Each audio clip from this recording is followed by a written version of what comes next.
Revelation 4.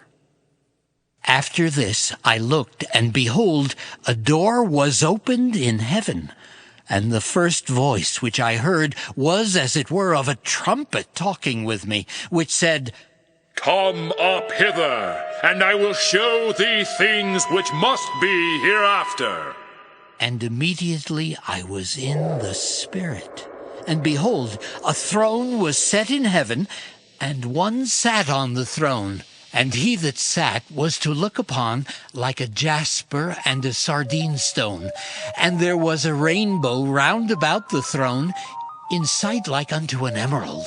And round about the throne were 24 seats, and upon the seats I saw 24 elders sitting, clothed in white raiment, and they had on their heads crowns of gold. And out of the throne proceeded lightnings and thunderings and voices, and there were 7 lamps of fire burning before the throne, which are the 7 spirits of God.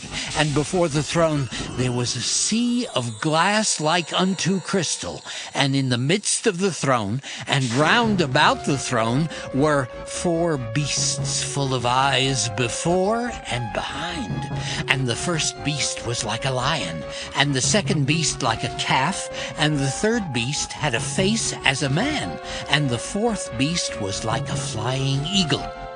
And the 4 beasts had each of them 6 wings about him, and they were full of eyes within, and they rest not day and night, saying, Holy, holy, holy Lord God Almighty, which was and is to come.